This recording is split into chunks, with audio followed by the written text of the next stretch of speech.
저기 창세기 12장에 보면 하나님께서 아브라함을 부르셨습니다. 아브라함을 부르실 때 세 가지 약속을 하셨어요. 첫째 보면은 내가 내게 지시할 땅으로 가라. 그리고 두 번째는 보면 내 후손을 큰 민족을 이루게 할 것이다 했고요. 세 번째는 보면은 내가 너를 복주어서 너를 창대케 하리라 그랬습니다. 여러분 성경에 보면은 인간들이 죄를 짓고 죄를 지었음에도 불구하고 하나님 앞에 회개할 생각을 하지 않았습니다.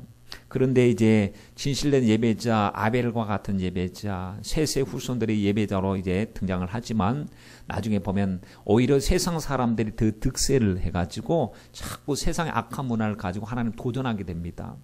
하나님 보실 때 안 되겠다 싶어가지고 홍수를 일으키셔서 노아와 그 가족들은 방주에 태워서 홍수 일으켰지만 홍수 이후에 보니까 그 죄가 홍수 방주 속에까지 타고 들어왔습니다. 그래서 인류를 심판했다고 죄가 사라진 것이 아니고 사람이 살아있는 동안에는 언제나 죄가 무성한 것을 볼 수가 있었죠. 그래서 바벨탑을 쌓게 되고 하나님을 도전하게 되는데 나중에 보니까 하나님께서 새 나라를 세우기를 원하셨습니다. 누구를 통해서? 아브라함을 통해서. 그래서 창세기 분기점이 어디냐면 12장입니다. 12장. 창세기 1장부터 11장까지는 다른 열국의 열방들에 대한 이야기였지만 12장부터는 족장 시대가 이제 시작되는 거예요. 믿음의 족장들을 통해서 하나님이 일하기를 원하셨습니다. 그래서 그 중에 아브라함을 부르신 것이죠. 하나님 아브라함을 선택하셔서 하나님의 나라를 세우기를 원하셨는데 여러분 나라를 세우는 데 있어서 3대 요소가 있지요. 국토, 영토, 국민 그리고 주권입니다. 주권. 그러니 이 세 가지가 있어야 나라가 세워지는데 만약에 영토는 있고 국민은 있는데 주권이 없으면 식민지죠. 식민지.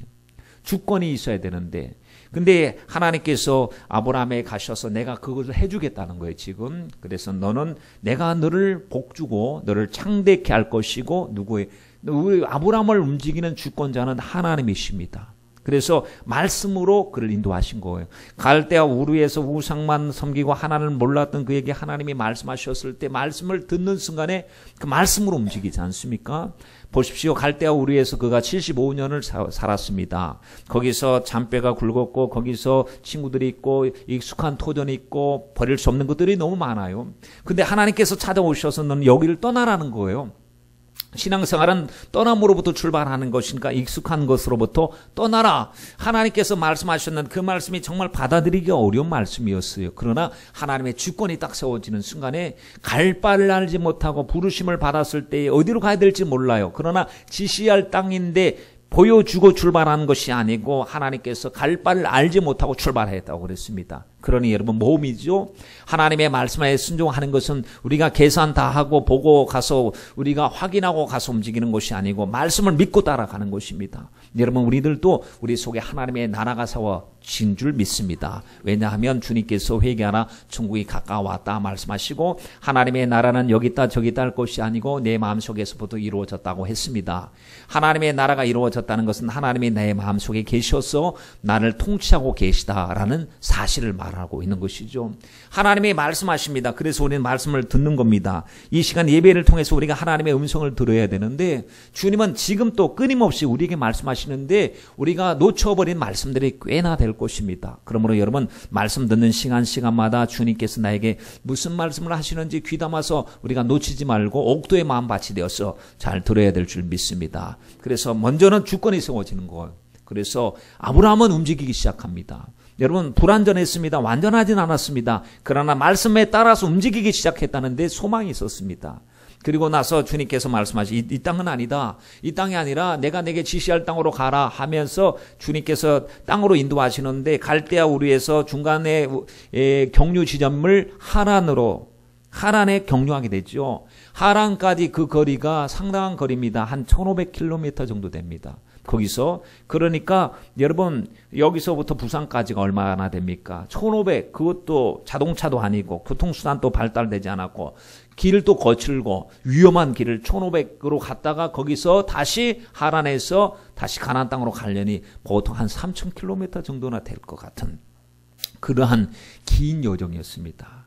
하나님께서 가라 소망을 가지고 가게 됩니다. 가서 도착해 보니까 별것도 없어요.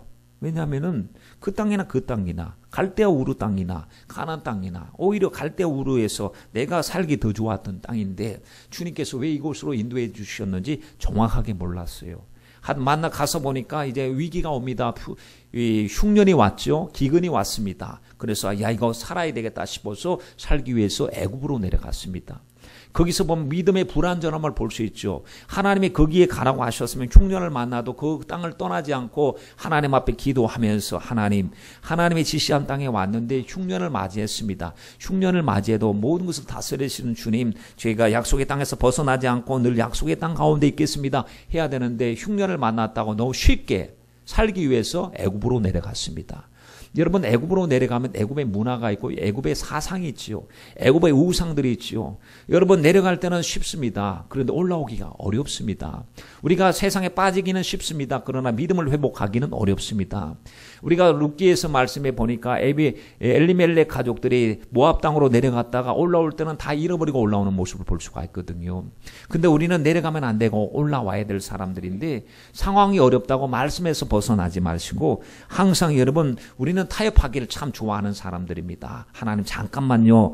잠깐만 몇 달만 내려갔다 올게요. 바쁘니까 예배 좀 빠지고 바쁘니까 어떻게 다른 일을 좀 하다가 나중에 열심히 내어서 더 충성하겠습니다 라고 말하지만 그것은요 자객에 속고 마객에 속고 환경에게 속는 것입니다. 여러분 내려가면 안 됩니다. 주님께서는 다시 올리시게 하시죠. 그래서 하나님의 주권이 개입되어서 올라가게 하셨는데 가나안 땅에 올라가서 아브라함을 주님께서 아브라함을 통해서 하나님이 일하시는 것을 볼 때 아브라함이 믿음이 좋아서 막 이 역사가 일어나는 것이 아니고 하나님이 아브라함을 붙들려고 정말 애지중지하시고 열심내는 하나님의 모습을 발견합니다. 그러니까 아브라함을 아브라함 되게 하신 분은 하나님이셨지 아브라함 자신은 아니었습니다. 하나님께서 목적을 가지고 아브라함을 부르신 그 하나님께서 특신과 열심을 가지고 아브라함을 통해서 세워가시는데 하나님 지금도 마찬가지라고 생각합니다. 지금도 여러분 우리가 잘나서 믿음 생활하고 열심 내서 믿음 생활하는 것이 아니고 하나님의 긍휼과 자비를 힘입고 하나님 앞에 은혜 받고 있는 줄 믿습니다. 그러니 우리가 구해야 될 것은 오직 하나님의 긍휼하심과 자비하심밖에 없습니다. 하나님 나를 만들어 주십시오. 나를 세워 주십시오. 나를 하나님께서 날마다 소성시켜 주시고 토기장이 되신 주님께서 진흙을 가지고 주님이 원하신 작품을 만드시듯이 우리의 생애를 주님께서 만들어 주시옵소서 하고 우리 자신을 맡겨야 될 줄 믿습니다. 여러분 창세기 13장에 하나님 나타나셨어요. 15장에 나타나셨어요. 17장에 나타나셨어요. 계속해서 하나님께서 수시로 나타나셔서 그를 어떻게 하시느냐 위로하시고 계십니다. 여러분 하나님이 말씀하시니까 그 말씀 앞에서 아브라함이 상당한 위로를 받습니다. 하나님께서 본토 친척 아비의 집을 떠나서 너 의지한 것던 거 다 내려놓고 오라고 했는데 여러분 자식은 없는데 그 부모를 잃은 조카가 하나 있으니까 조카를 자식 삼아서 같이 데리고 나왔는데 이것 때문에 문제가 생기게 되죠. 하나님을 의지해야 되는데 자꾸 조카를 의지하게 됩니다. 나중에 보니까 하나님께서 조카와 헤어지게 만드는데 그렇게 의지하고 따라왔던 조카와 헤어지니까 마음이 여러분 어떻겠습니까? 공허해지는 거예요. 마음속에 뭔가 텅 빈 것 같습니다. 헤어지긴 헤어졌는데 말씀에 순종해서 그래서 하나님 앞에 좀 서운함, 답답함 그리고 공허함을 느끼고 있는데 하나님 나타나셔서 아브라함아 내가 너와 함께 할 것이니까 너 동서남북을 바라보라. 이 땅을 너와 내 자손에게 줄 것이다. 여러분 자손도 없고 아직까지 땅을 온전히 얻은 것도 아닙니다. 주님께서 그렇게 위로해 주셨어요. 시간이 지납니다. 자식을 주실 줄 알고 기다렸는데 자식이 없는 겁니다. 그래서 15장에 보니까 이제 스스로 위로받기 시작하는 거예요. 내가 나이가 많은데 무슨 자식을 기대하느냐. 하나님은 좋으신 하나님은 맞는데 나는 내가 스스로 결정을 좀 해야 되겠다. 하나님이 자식 기대하지 않습니다. 다메섹에 엘리에셀이라고 하는 이 종이 하나가 있는데 아주 유능하고 똑똑합니다. 양자 삼아서 저를 통하여 하나님의 뜻을 이루기를 원합니다. 했더니 아니다. 내 몸에서 날 자가 내 후손이 내 자식이 될 거래요. 그러니까 다른 방법이 아니라 하나님께서 내 몸에서 날 자를 내 후손으로 내 자손으로 삼아 줄 것이다 라고 했습니다. 그리고 하늘의 묵별을 보여주시면서 너와 내 자손이 이와 같을 것이다 라고 말씀하시면서 또 땅 이야기 또 하시는 거예요. 이 땅을 내게 주어 어부를 삼게 하려고 너를 갈대아 우리에서 이끌어낸 여호와로다 라고 말씀을 하셨어요. 그리고 17장 말씀에 보니까 드디어 99세가 되었을 때 너는 하나님 앞에 완전하라 하면서 이제 내가 너를 통하여 이스마엘이 아닌 이삭을 줄 것인데 이것이 바로 너의 약속을 잇는 후사가 될 것이다. 너는 열국의 아비가 될 것이고 아브라함을 아브라함이라고 할 것인데 내가 너와 내 후손에게 너희 우구하는 이 땅 곧 가나안 일경을 주어 영원한 기업이 되게 하고 나는 그들의 하나님이 될 것이다 라고 하나님께서 지금 하나님의 나라 세워가기 위해서 계속해서 말씀하시는 게 있습니다. 첫째, 너는 내 말 잘 들어야 된다. 말씀에 주권이 서야 된다는 말씀을 제일 많이 말씀하시고 계신 거, 이게 제일 중요하니까요. 여러분, 땅도 없고 후손도 있어도 하나님의 말씀에 주권이 서 있지 않으면 아무것도 아닙니다. 그러므로 제일 중요한 것부터 하나님이 취급하시는데 하나님이 그를 이제 다루어 가시는데 말씀의 주권이 그 속에서 세워지는데 나중에 보십시오. 내 자식을 모리아 산에 번제물로 드려라 했더니 주권이 세워지니까요. 그걸 하나님 앞에 순종을 합니다. 여러분, 자식 하나님께서 약속으로 주신 그 후사로 주신 그 자녀를 드리라고 하는데도 여러분 계산하지 않고 의심하지 않고 온전히 하나님의 말씀의 주권 앞에 순종하는 모습을 볼 때 아브라함아 이제 내가 진정으로 내가 나를 사랑하는 줄 알았도다라고 말씀하고 계십니다. 이 약속의 말씀이요 여러분 계속해서 이어지고 있어요. 지금 또 우리 약속의 연장선에서 우리가 하나님의 말씀을 듣고 있습니다. 여러분 보십시오. 아브라함에게 하신 말씀이 이삭을 통해서 이어지고 이삭에게 하신 말씀이 야곱을 통해서 이어지고 계속해서 하나님의 말씀을 말씀하실 때마다 난 너에게 목적이 있다. 너에게 주고 싶은 축복이 있다. 땅을 주고 싶고 너를 번성하게 만들고 싶고 너를 통하여 뭇백성들이 복받기를 원하는데 너가 이 일의 주인공이 될 것이다 라고 말씀하실 때마다 흔들릴 때마다 생각을 무장시켜 주시고 마음속에 은혜를 주고 계시는데 여러분 이것이 계속해서 이어지는 명맥을 이어가는 것입니다. 그래서 나중에 요셉이 보니까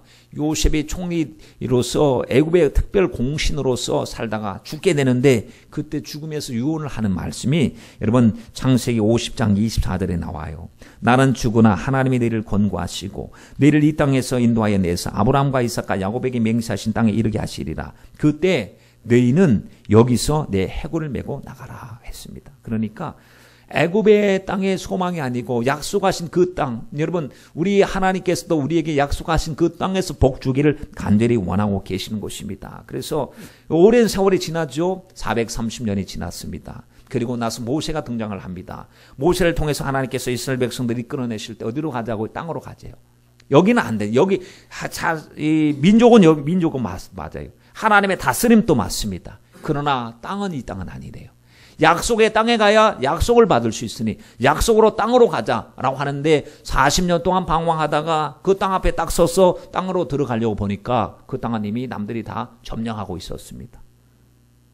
하나님의 주신 것인데 남들이 다 주권을 가지고 있는 거예요. 소유권을 가지고 있었던 것입니다. 말뚝을 받고 울타리를 치고 성을 만들어 놓고 우리 땅이다라고 빼앗을 수 없도록 이 만반의 준비를 다 하고 있었습니다. 그런데 하나님께서 그 땅을 우리에게 주셨대요. 이스라엘 백성들에게 주셨다는 것입니다. 여러분 이 땅을 얻기 위해서는 그냥 얻는 것이 아니고 약속으로 주어졌지만 전쟁하고 얻어야 될 땅이었다고 했습니다. 그래서 가나안의 7 족속들을 다 제거를 해야 되는데 이게 그냥 순순히 우리 땅이다 하나님이 약속하신 땅이니까 내놓으라고 해서 얻어지는 땅이 아니고요. 목숨 걸고 싸워서 얻어야 될 땅이었습니다. 하나님께서 우리에게 약속하셨습니다. 이미 발바닥으로 밟는 곳마다 이미 우리에게 주었다고 예수 그리스도 이름으로 약속하셨어요. 그러나 약속되었다고 우리가 아무것도 하지 않고 얻는 것이 아니고 말씀 부여잡고 하나님 앞에 기도하며 주여 이 산지를 내게 주옵소서 하고 우리가 도전하고 올라가서 취해야 될 땅이 우리의 눈앞에 있지 않습니까? 여러분 마태복음 5장에 보면 팔복을 말씀하실 때 예수님께서 온유한 자는 복이 있나니 땅을 기업으로 얻게 될 것이다 했습니다. 그러니까 이미 주님께서 말씀하시는 것은 영적인 것도 알고 계시죠. 심령이 가난한 자가 복이 있나니 천국이 저희 것임이라고 하셨으니까 온유한 자는 하나님의 말씀에 길들여진 자예요. 온유한 자는 하나님을 인정하는 사람입니다. 여러분 이 땅이 어떤 땅입니까? 우리들은 봤을 때 땅 하면은 그냥 보여지는 토지를 생각을 하는데 이스라엘 백성들에 있어서 유대인의 관점에서 땅은 하나님의 언약의 매개체입니다. 하나님의 언약의 매개체, 언약을 이루어가는 과정 속에 꼭 필요한 것이 땅이었습니다. 그리고 언약의 중심 자리에 땅이 있는 것입니다. 그러니 땅이 없이는 하나님 언약의 성취가 안 되는 거예요. 그 땅으로 가야 되는 것입니다. 여러분, 애굽에서 내려가서 애굽에서 살 수 있었어도 땅으로 올라가야 되는 거예요. 포로로 끌려갔습니다. 그러나 이 땅으로 다시 돌아와야 되는 것입니다. 이 땅, 약속의 땅으로 들어가기 위해서 필요한 것이 무엇이냐? 군사력 아니었습니다. 경제력도 아니었습니다. 무엇이 필요했느냐? 믿음이 필요했습니다. 하나님께서 친히 싸워서 얻게 하실 그 땅이었던 것을 볼 수가 있습니다. 여러분, 하나님의 관계 속에서 온전해야 했고 말씀에 순종하는 사람이 얻는 땅이 하나님의 나라의 땅입니다. 그래서 온유한 자는 복이 있나니 저희가 땅을 기업으로 얻게 될 것이며 라고 하는 것은 하나님의 말씀에 따라서 길들여지고 순종하는 자들은 천국을 얻게 될 것이라는 말씀과 동일한 말씀이죠. 여러분, 구약에서 보십시오. 계속해서 오래전에 선조들에게 언약을 맺어주신 하나님께서 그 하나님의 언약이 너에게 성취된다라고 우리에게 말씀하고 계십니다.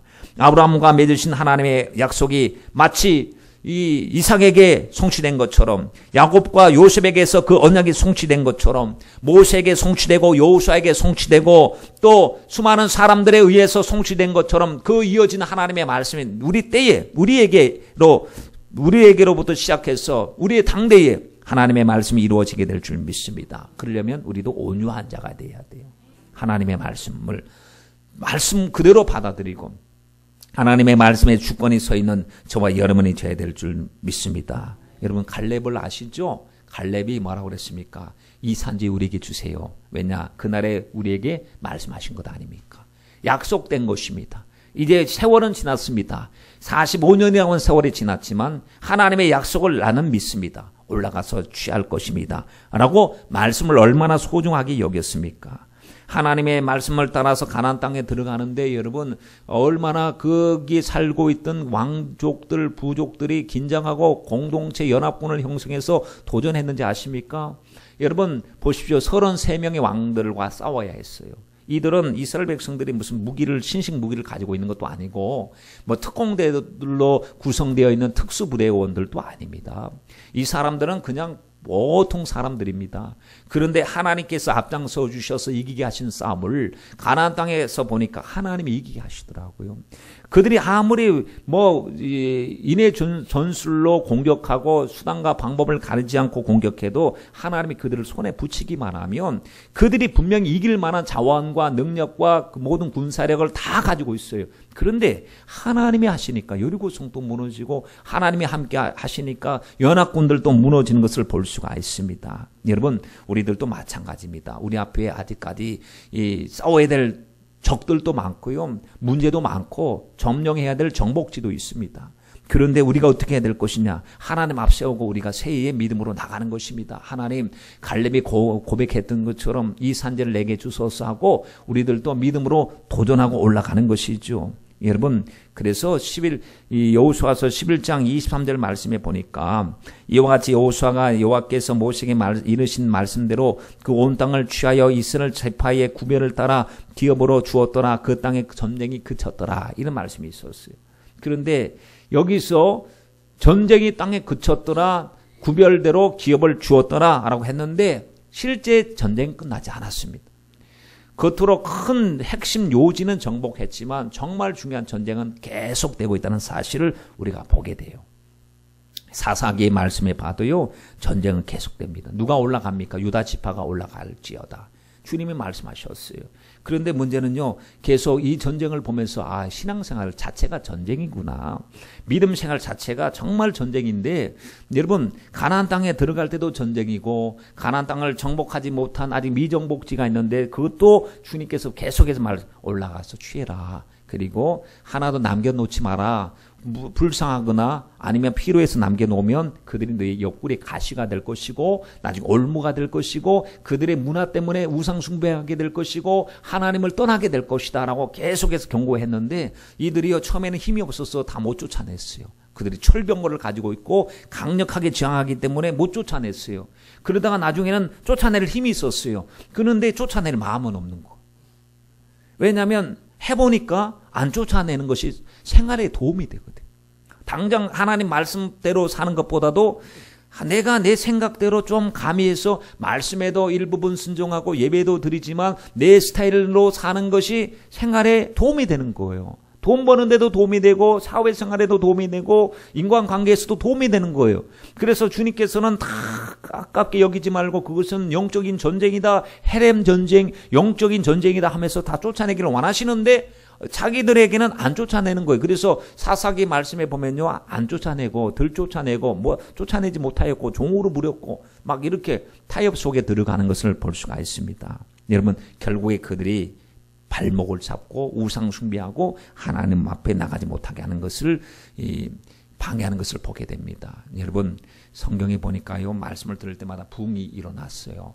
수문학 광장에서 부흥이 일어났어요. 미스바에서 모여서 하나님 말씀 들을 때 부흥이 일어났습니다. 그 말씀 들을 때마다 부흥이라고 하는 것이 무엇이냐 봤더니 못 쫓아낸 것을 쫓아내는 것이 부흥이었어요.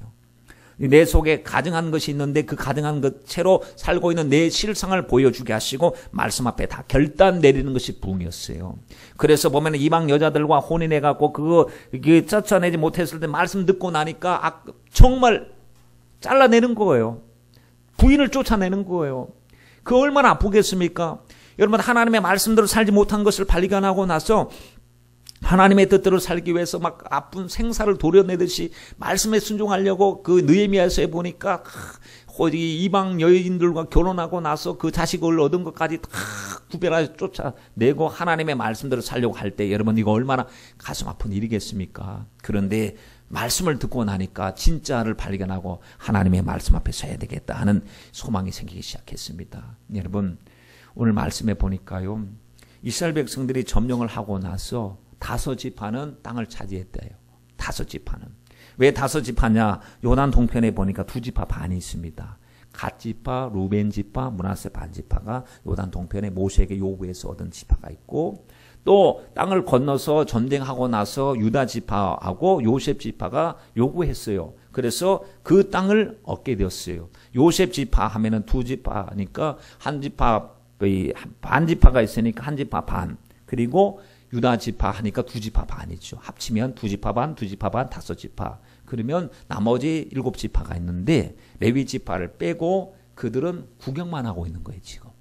약속의 땅의 가운데 한복판에 와가지고 남들은 다 하나님 은혜 받고 응답받고 성령 받고 변화되고 하나님 앞에 믿음으로 살려고 하나님 내 분깃으로 주신 약속의 땅입니다. 말씀 드릴 때마다 꿀꺽꿀꺽 아멘하고 사모하고 하는데 7지파는 약속의 땅에 와서 정말 어렵게 왔잖아요. 싸워서 왔어요. 그리고 예배당에 왔습니다. 하나님 앞에 예배 드리는 모습의 형태를 취하고는 있지만 마음속에 기대감도 없고 사모함도 없고 의에 대한 굶주린 의에 대하고 갈급한 마음도 없고 앉아가지고 그냥 시간만 보내고 여호수아가 보니까 답답한 거예요. 그래서 이제 그들에게 이야기하는 것입니다. 너희네들은 왜 구경꾼으로 있느냐? 너희네들이 왜 사모함이 없느냐? 왜 약속의 땅에 와서 약속의 주인공이 되지 못하느냐? 왜 허락하신 땅 속에서 하나님이 이미 우리에게 발바닥으로 밟는 곳을 이미 우리에게 주었다고 했고 이미 얻게 된 땅에 대해서 왜 지체하고 있느냐라고 책망을 합니다. 그러면서 이제 그들에게 움직이지 않는 그들에게 움직이도록 이야기를 하고 있는 것이죠. 여러분, 혹시 이 모습 우리의 모습은 아닌가 살펴봐야 됩니다. 이렇게 지금 하나님의 엄청난 예수님의 이름 주시고 천국의 소망을 주시고 하나님께서 기회를 주셨는데 이 기회를 신령한 기회로 삼지 못하고 시간만 보내고 있는 우리들의 모습이 여러분 말씀을 들을 때 보여지지 않습니까? 보여지고 있지요. 그러니 하나님 보실 때도 아마 여호수아가 그 7지파를 봤을 때 막 마음이 답답한 것처럼 하나님 우리를 보실 때 너는 내 이름으로 구하라고 했는데 구하지도 않고 껴있으라고 하는데도 껴있지도 않고 마귀를 대적하라고 했는데 마귀를 대적하고 있지 않으니 넌 도대체 뭐 하는 사람이냐? 너는 졸고 있는 군병이냐? 파수꾼이냐? 우리에게 묻고 계신다면 여러분 우리가 답을 내야 되지 않겠습니까? 하나님 선한 싸움을 위해서 부름을 받은 주의 군병 맞습니다. 그러면 목적을 알고 적을 알고 무장하고 껴있어야 되는 것이 군병인데 여러분 그래서 7지파를 불렀어요.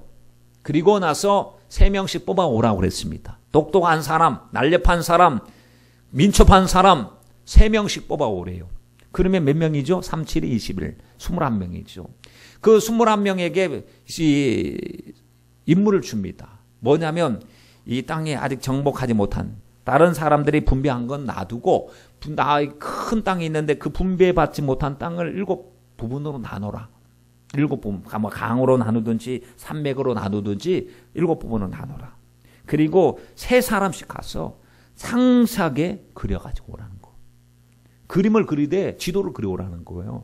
그 지역을 어떻게 그 항도 그리고 산천 초목도 그리고 지형도도 그리고 그려오라는 거예요. 그리고 그려오면 그걸 그려와가지고 다 한 곳에 모아서 제비를 뽑을 것인데 제비 뽑으면 그것이 내게 주신 땅인 줄 알고 올라가서 취하라라고 얘기했습니다. 여러분, 적은 여전히 있습니다. 아직까지 얻지도 않았어요. 그림만 그려왔어요. 그래서 그림만 그려왔습니다. 근데 뽑게 만듭니다. 제비 뽑는 것은 하나님의 영역이. 사람이 뽑지만 결과는 하나님께서 허락하죠. 사람이 마음으로 자기 길을 궤도 발걸음을 인도하시는 분은 하나님이십니다. 말의 경영은 사람에게 있어도 말의 응답은 하나님이 주시는 것입니다.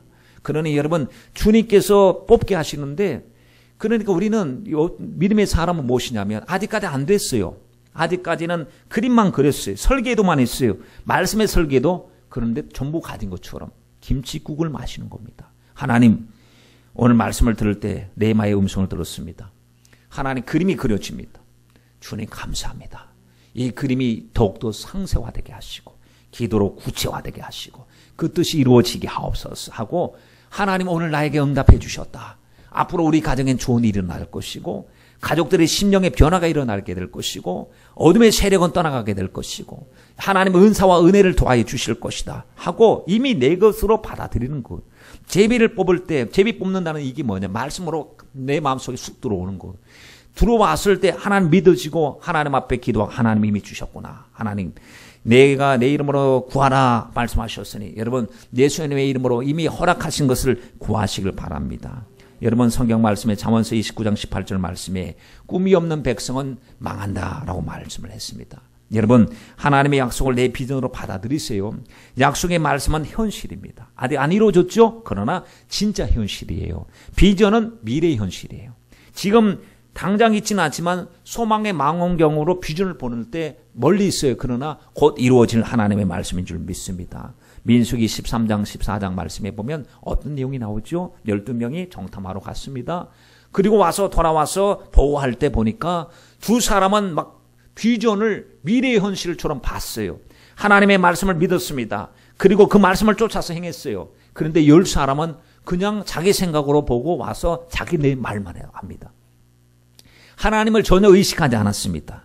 여러분 보십시오. 그래서 약속의 주인공이 될 수가 없었어요. 우리는 비전을 말할 수 있는 사람, 꿈을 말할 수 있는 사람, 꿈을 잉태하는 사람, 꿈을 전달할 수 있는 사람이 돼야 될 줄 믿습니다. 그리고 나서 45년이 지났습니다. 그 10사람은 온데간데 없이 다 사라졌고요. 그리고 이제는 나이 든 사람은 여호수아와 갈렙밖에 없어요. 하나님의 은혜 속에서 가나안 전쟁을 5년, 4년, 5년 동안 지나치고 나서 드디어 어느 정도 평강이 찾아왔을 때에 갈렙이 하는 말을 보십시오. 그 하나님께서 주신 약속의 땅을 내게 달라고 하는 그 믿음이 전혀 후퇴되지 않았습니다. 하나님께서 주신 그 이 산지를 내게 주소서라고 고백했습니다.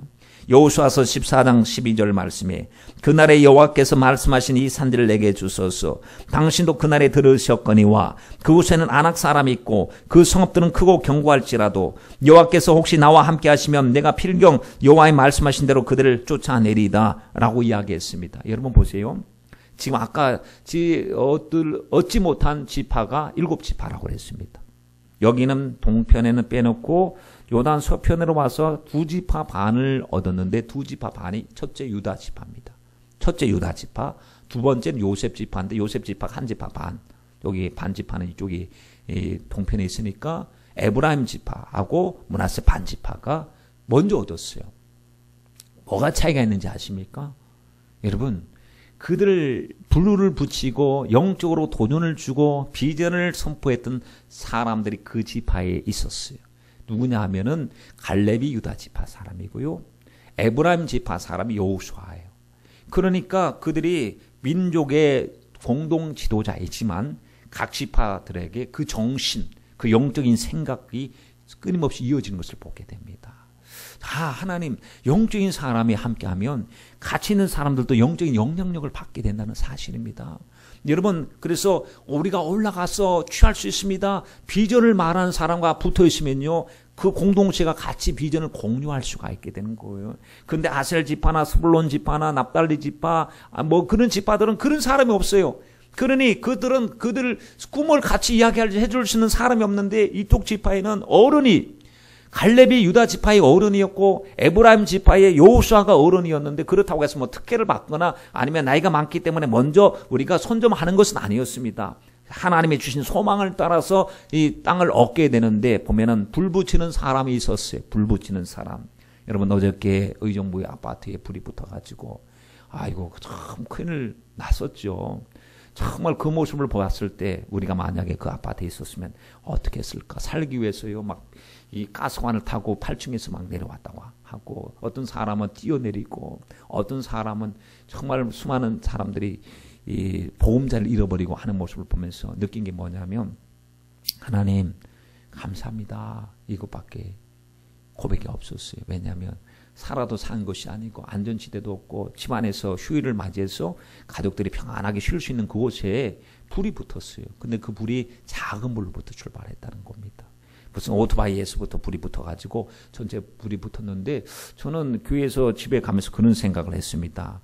오토바이가 논두렁에 있었으면 오토바이 하나 타는 것으로 끝났을 텐데, 그게 불 붙을 곳에 같이 붙어 있어갖고 같이 붙었구나.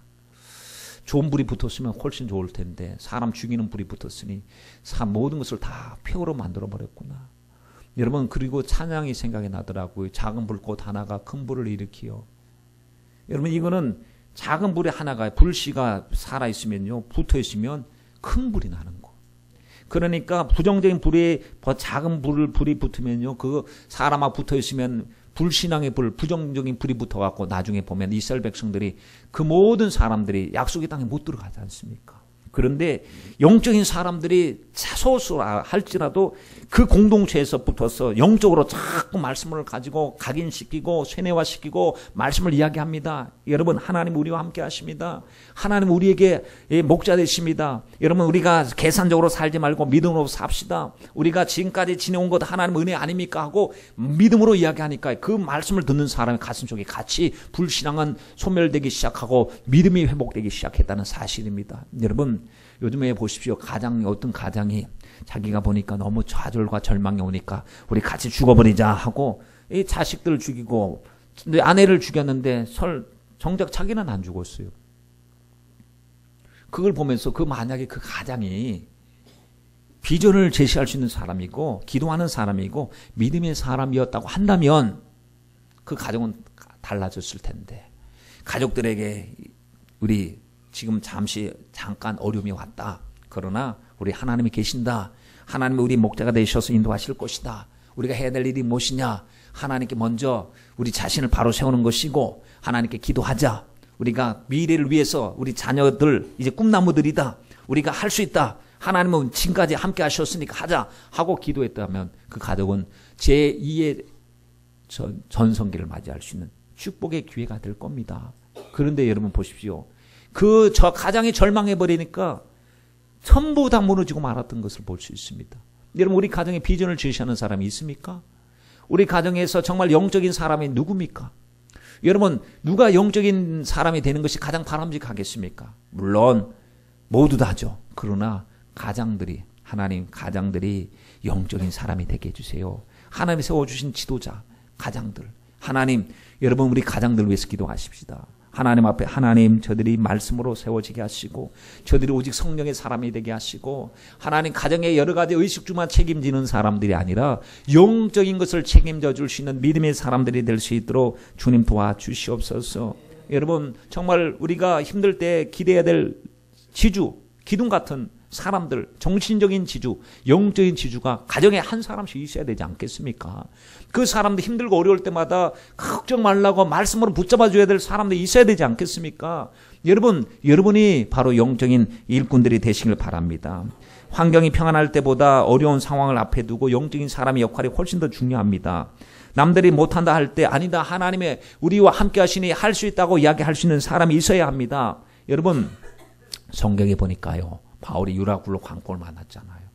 그때 바울은 죄수였어요. 그 배에 276명이 타고 있었어요. 죄수의 죄수. 남들은 자유했습니다. 바울은 지금 잡혀가고 있어요. 그러니 바울 말을 들을 줄 사람이 아무도 없습니다. 바울이 여러분 여기서는 위험합니다. 항해하면 안 됩니다. 여기서 과동해야 됩니다. 해도 말 안 들어줍니다. 그래서 나중에는 풍랑을 만나게 되었고 이제 죽을 고생하다가 살 소망이 다 끊어졌어요. 사람들이 이제 소망이 없습니다. 죽을 날만 기다리고 있는데 그때 바울이 보세요. 기도하다가 주님의 음성을 듣고 비전을 발견했어요. 바울아, 너는 가이사 앞에 서야 하겠고 네 배는 손상했지만 사람들의 목숨은 괜찮다. 그 하나님의 음성을 듣는 순간에 벌떡 일어섰어요. 여러분들이요, 안심하십시오. 하나님, 내가 섬기는 하나님 어젯밤에 나에게 나타나셔서 말씀을 하셨는데 나는 말씀대로 될 줄 믿습니다. 비전을 선포했어요. 비전을. 여러분, 그가 환경이 좋아서 비전을 선포했습니까? 그가 지금 무슨 비전을 선포할 지위가 되었고 자격이 되었습니까? 아무것도 없습니다. 죄수의 몸이에요. 그러나 그 말씀에 위로받고 그 말씀대로 되는 것을 보십시오. 여러분, 우리가 하나님이 주신 비전을 잃어버린 순간에 현실의 파도에 우리가 휩쓸려 가게 되어 있습니다. 그러나 현실의 파도보다 더 중요한 것은 하나님의 말씀인 것이죠. 하나님은 홍수 위에서도 왕으로 좌정하셔서 그 백성들에게 힘을 주시고 그 백성들을 위로하신다고 말씀을 하셨으니 여러분, 꿈과 비전이 있어야 됩니다. 비전이 없으니까요, 7지파가 이끌어줄 사람이 없어요. 그러니까 해보려고 하는 생각이 없었던 것입니다. 3절 말씀에 보면 여호수아가 이스라엘 자손에게 말하죠. 너희가 너희 조상 하나님 여호와께서 내게 주신 땅을 점령하러 가기를 어느 때까지 하겠느냐. 왜 어느 때까지 지체하겠느냐. 그들이 지금까지 쌓아왔어요. 그런데 지쳤는지 아니면은 안일함에 빠졌는지 전투력을 상실했는지 움직이질 않습니다. 이유가 여러 가지입니다. 철병거가 있기 때문에 상대방이 싸워서 올라가기 힘듭니다. 그리고 지금 우리가 지쳐 있습니다. 상황이 좋지 않습니다. 라고 말할 수 있습니다. 그런데 진짜 문제는 믿음이 없는 것이 문제였습니다. 우리도 말하죠. 저 상대방이 아주 사람이 꽉 막힌 사람입니다. 철병거로 무장하고 있는 사람 같고요. 여리고 성 가운데서 딱 닫고 그들이 전혀 빈틈없는 모습을 보여주고 있습니다. 라고 해도 그게 문제가 아니었습니다. 여러분, 표면적인 문제가 있고 진짜 문제가 있습니다. 진짜 문제가 뭐예요? 내가 믿음이 없는 것이 문제입니다. 주님은요, 감각으로 이성으로 일하지 않습니다. 하나님의 말씀에 순종하는 사람을 통해서 주님께서 일하고 계신 줄 믿습니다. 우리도 하나님께서 한다 올라가라 할 때 우리는 이 변명의 요구가 많았습니다. 변명이 뭐예요? 하나님 저기 철병거로 무장하고 있습니다. 저 사람이요 찔러도 피 한 방울 나지 않은 사람입니다. 저 사람 지금까지 완악했습니다. 안 됩니다. 저 사람은 안 변합니다. 라고 우리 스스로 믿음으로 도전하지 않고 우리가 스스로 타협해버렸죠. 요즘 세상은 그런 것 통하지 않습니다. 요즘 세상 그런 거 먹히지 않습니다. 라고 말을 하죠. 내 남편요 인본주의가 강해서 깨지지 않아요. 여러분, 우리가 깰 수 없습니다. 하나님이 깨뜨려 주실 줄 믿습니다. 그러므로 여러분, 하나님은 감각과 느낌으로 역사하시는 것이 아니에요. 오직 믿음으로 역사해 주실 줄 믿습니다. 우리는 할 수 없어요. 그러나 힘으로 능으로 아니 되지만 여호와의 신으로 될 줄 믿습니다. 왜냐? 하나님의 말씀은 언제나 신실하시기 때문입니다. 그러므로 여러분, 할 수 없다고 내거는 철병거 진짜 문제가 아니고 핑계에 불과하다는 사실을 알고 하나님 내게 믿음이 없습니다. 내가 믿습니다. 하나님 믿나이다. 주님 역사하여 주옵소서 하고 여러분, 현실이 어려울 때마다 주님의 은혜를 생각해 보십시오. 그리고 목자 되신 주님의 신실하신 약속의 말씀을 굳게 붙잡으시길 바랍니다. 여러분, 부정적인 생각, 소극적인 것 다 내려놓으시길 바랍니다. 4절 보세요. 여호수아가 하나님의 약속의 땅에 대한 점령을 미루고 있는 7지파에게 책망하면서 대안을 제시했는데 그려가지고 오라고 하는 거예요. 그려가지고 오라고 하는 게 뭐냐 하면은 현장 답사하고 오라는 거예요. 가서 실제로 어떤 것인지 얼마나 좋은 곳인지 거기에 얼마나 기대가 필요한 것인지 그려가지고 오너라라고 했습니다. 여러분, 우리는 어디 가서 어떻게 그려야 될까요? 우리는 머리 가고 가나안 땅에 가서 우리도 보고 못 얻은 땅을 그려오는 건 아니지 않습니까?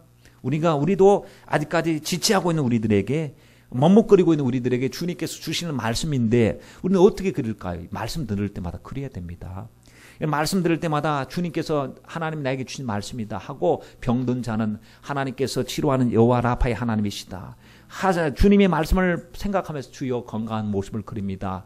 기능이 역 떨어진 것 회복하는 것을 그립니다. 하나님 아버지 안 되던 것이 이제 되는 모습을 그려봅니다. 주여 하나님의 역사가 일어나게 하여 주옵소서 하고 기도할 때마다 자꾸 건강한 모습을 그리십시오. 우리 가정에 온 가족들이 믿음 안에서 합심 가정을 이루는 모습을 그리세요. 그런 마귀가 막 쫓겨나고 어둠에 매였던 자들의 얼굴이 환해지고 그리고 소극적인 사람들이 이제는 영적으로 적극적인 사람이 되고 오직 믿음으로 해보겠다고 같이 기도하고 열정을 내고 기도하는 그 모습을 한번 그려보세요. 그리고 우리가 우리의 사업이나 가정이나 생활의 모든 터전 속에서 하나님께서 이 일하심으로 말미암아 막 기적이 일어나고 전화가 왔는데 너무 좋은 전화가 오고 사람을 만났는데 하나님 붙이는 사람을 만나고 이런 일들이 일어나는 것을 여러분 꿈을 가지고 그려보십시오. 왜냐하면 여러분 바라보는 것은 믿음은 바라는 것들의 실상이라고 했으니까요. 우리는 믿음으로 바라보고 날마다 기도해야 될 줄 믿습니다. 여러분 축복 받는 데는 축복의 법칙이 있어요. 마음속에 먼저 그리는 거예요. 4차원의 영성에서 그러지 않습니까?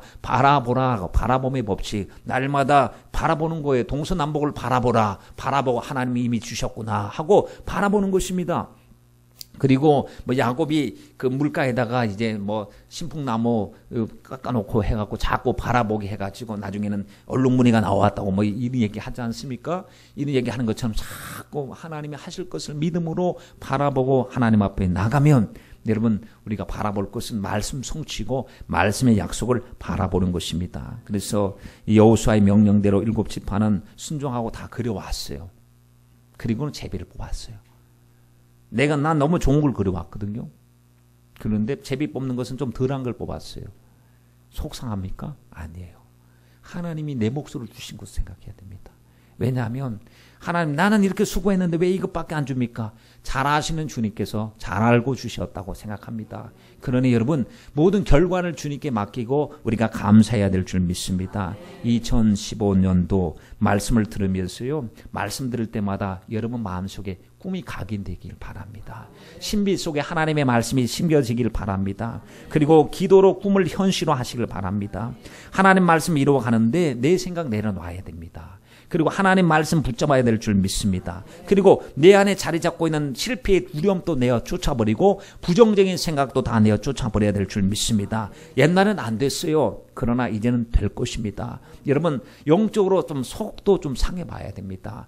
어떤 속상함을 느끼게 되냐면 하나님 남들은 이미 분배받고 응답받고 하나님 앞에 충성하고 있는데 나는 똑같은 약속을 받아놓고도 왜 나는 아직 땅을 분배 못 받았습니까? 내가 믿음이 없었고 무관심했기 때문에 하나님 못했습니다. 하나님 그때는 그렇게 사는 것이 얼마나 소중한 것인지 몰랐습니다. 근데 이제 깨달았습니다. 이제 은혜 받았습니다. 성령 안에서 변화받았습니다. 남들 되는 사람을 보고 나도 예수님 안에 될 것이다. 남들 가진 사람 보고 나도 예수님 안에서 나도 가질 것이다. 하게 할 것이다. 라고 하는 소망이 있게 하옵소서. 여러분 은혜 받고 하나님의 일꾼으로 쓰임받는 것을 부러워하십시오. 그리고 그것을 위해서 우리도 믿음의 그릇을 준비해야 될 줄 믿습니다.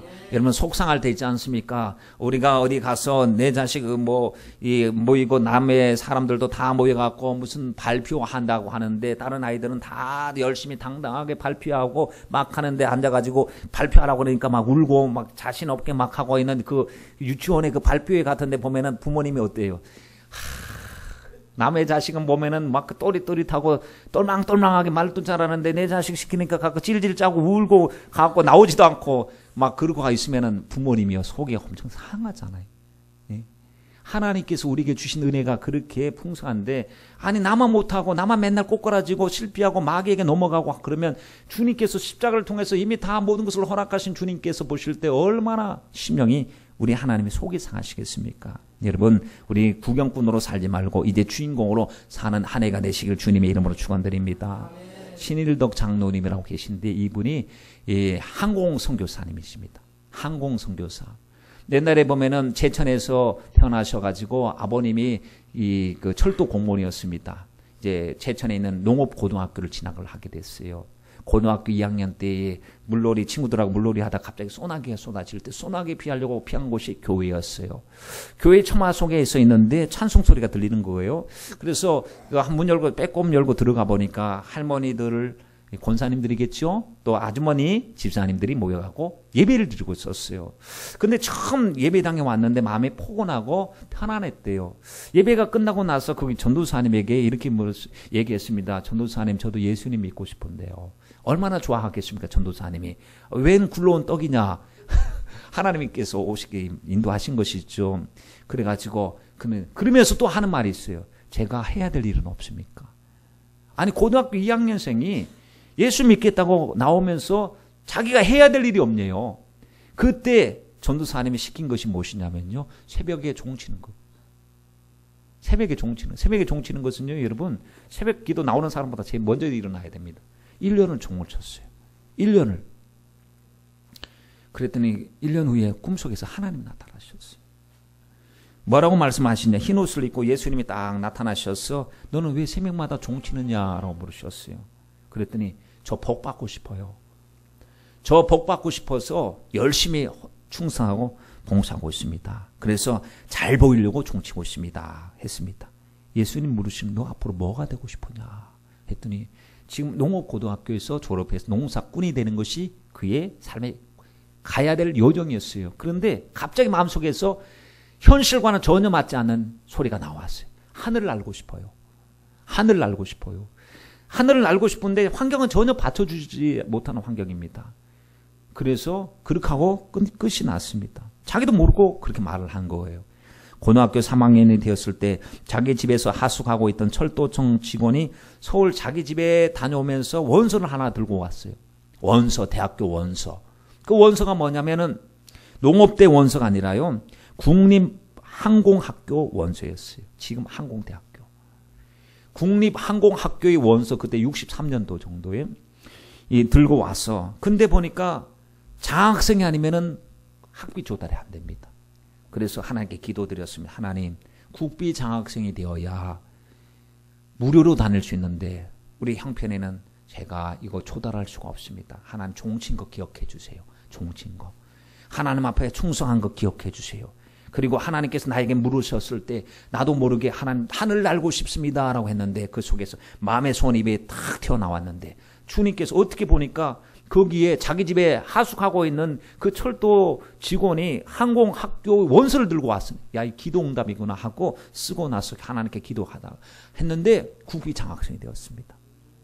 그래서 이분이 이제 그 항공을 하고 나서 뭐 대한항공의 수석 기장도 하고, 이분의 이 별명이 뭐냐, 할렐루야 캡틴입니다. 할렐루야 캡틴. 왜 할렐루야 캡틴이냐면 딱 기장이 인사말을 할 때 할렐루야, 승객 여러분, 이 비행기는 하나님이 동승하고 계십니다. 여러분이 가는 목적지까지 안전하게 모셔드릴 테니까 좋은 여행 되십시오. 할렐루야, 이렇게 마치는 거래요. 그래서 할렐루야 캡틴. 그런데 사이판으로 가는데 갑자기 문제가 생겼어요. 비행기가 착륙하기 15분 전에 바퀴가 안 빠지는 거. 앞바퀴도 안 빠지고 뒷바퀴도 안 빠지고. 이게 큰일 났습니다. 그래서 수동으로 작동을 하려고 했는데도 유압 장치가 고장이 나고 아무것도 안 되는 거예요. 관제탑에다 이야기하니까 동체 착륙을 하라는 겁니다. 바퀴 없이 그대로 착륙하는 거. 여러분, 바퀴 없이 착륙하는 것 굉장히 위험하죠. 불나서 사람도 죽을 수 있고. 근데 마음속에서 생각이 드는 것이, 아니 할렐루야, 하나님이 동성하고 계십니다 했는데 하나님 동성했는데 사고 나면 안 되잖아요. 그래서 하나님 앞에 기도하기 시작했습니다. 조종관을 부조종사에다 맡기고 그 기관사하고 붙들고 같이 기도하는 거예요. 하나님, 바퀴가 나와야 되는데 바퀴가 나옵니다. 하나님 도와달라고, 하나님 영광 가리면 안 된다고 하나님께 간절히 기도드리는데 마음속에 이사야서 41장 10절 말씀이 생각이 나는 거예요. 두려워 말라, 내가 함께 할 것이, 놀라지 말라, 내가 내 하나님이 될 것이다. 내가 너를 굳세게 하리라, 참으로 너를 도와주리라, 참으로 나의 의로운 오른손으로 너를 붙들리라. 여러분, 응답해 주신다는 말씀이죠. 말씀이 마음속에 오니까 평강이 오는데 그 말씀 붙잡고 이제 기관사에 같이 기도했던 기관 빨리 가서 수동을 한번 해보라는 거예요. 수동을 했더니요, 안 되던 것이 되는 거예요. 양쪽 바퀴가 다 나와서 안전하게 착륙을 하는데 얼마나 감격스럽습니까? 그리고 나서 그 사람들도 그 방송을 알겠지요. 여러분, 위험합니다. 지금 바퀴가 나오지 않습니다. 그러니까 거기서 막 기도하는 사람들도 있어요. 왜? 신혼부부가요, 거기에 61쌍이 타고 있었어요. 사이판에 가는데. 신혼부부가, 그리고 일반 승객들이 한 30여 명이 타고 있었으니까 합쳐보니까 한 150명 정도 되는 인원이 까딱 잘못하면 추락하게 생겼던 거예요. 이때 하나님이 안전하게 착륙하게 하시니까 기장인 그분이 장로님이 나와서 내려가는 사람들마다 호응을 하면서 할렐루야 할렐루야 하니까 하나님께 큰 영광 돌리게 되는데, 여러분 이 장로님이 어려서 볼 때요, 하나님이 기뻐하시는 일을 하면서 새벽에 종 치는 거 절대 쉽지 않아요. 요즘 종을 안 치지만 옛날엔 이제 새벽 잠에서 깨어나서 빨리 새벽 기도 오라고 종 쳤지 않습니까? 그 종 치는 일을 1년간 하니까 주님께서 어여삐 여기셔서 그에게 소망을 발견하게 하시고 꿈을 갖게 하시고 남은 땅을 너 마음속에 그려라, 그리고 기도해라 했더니 하나님이 때가 되니까 그렇게 그려주시고 기도하게 하셔서 40년 동안 기장생활 다 하고 나서 지금은 이제 항공선교사가 되고 은퇴하고 후진 양성을 하고 아시아 연합신학대학교의 항공 그 선교원이라고 하는 선교원이 있습니다. 그 선교원을 수료하고 또 선교학과를 나와가지고 그분이 지금 하는 일이 항공 선교사로서 주의 복음을 전하고 있습니다. 여러분 우리도 지금 그림을 그려야 될 때 아닙니까? 새해를 맞이해서 우리 인생의 도화지에 마음껏 주님이 기뻐하는 그림을 그립시다. 말씀 들을 때마다 하나님께서 아직 형편에는 안 맞지만 믿음으로 그림을 그리자고요. 아직까지 철병거가 있고 아직까지 대적들이 무수히 있어도 하나님께서 우리에게 주시고 제비 뽑아서 내 것으로 삼아 주신 거, 이게 말씀 들을 때 내 마음속에 쑥 들어온 하나님이 주신 레마의 말씀인 줄 믿습니다. 여러분 행복한 여러분의 자화상을 예수 그리스도 안에서 그리세요. 그리고 축복의 모습, 잘되는 나의 모습을 그려보십시오. 합신 가정 기도하고 가정의 믿음 안에서 굳건히 세워진 모습을 그려보십시다. 그리고 하나님께서 우리에게 건강한 모습을 그리게 하시고 기도 응답을 받고 우리 교회를 통해서 하나님이 일하시는 모습을 그려서 우리가 함께 기도할 때 주께서는 이 기도를 통해서 일하여 주실 줄 믿습니다. 성령께서는 꿈꾸게 하시는 분이시지 않습니까? 여러분 내 입을 넓게 열라 주님이 말씀하지 않았습니까? 내 시작은 미약하였으나 내 나중은 창대할 것이라 주님이 말씀하지 않았습니까? 지금은 주님이 일하심을 우리가 보게 될 때인 줄 믿습니다. 그러므로 여러분 개인적으로 남은 땅의 지도가 뭐가 있습니까? 무엇이 남았습니까? 개인적으로, 가정적으로, 사업적으로 그림을 그리세요. 그리고 교회적으로 우리 함께 남은 땅 하는 문종원들이 주님 앞에 돌아와서 하나님 앞에 일꾼으로 세워지고 정말 그리스도의 예수의 그리스도의 좋은 군사들로 세워지고 신부들로 세워지는 아름다운 모습을 함께 그려가야 될 줄 믿습니다. 지금보다 더 창대케 되는 우리 직장의 모습과 사업장의 모습을 그려보세요. 날마다 우리 교회 부흥하는 교회의 모습을 함께 그려갑시다. 그래서 날마다 축복의 지도를 여러분 삶 속에 함께 그리고 믿음으로 기도하면 이 꿈이 허황된 꿈이 아니라 하나님의 주신 비전의 꿈이 되어서 우리가 이 비전을 이루기 위해서 썩어지는 미랄이 될 때 그 꿈은 마침내 아름다운 꽃으로 피어나고 축복의 열매로 맺게 될 줄 믿습니다.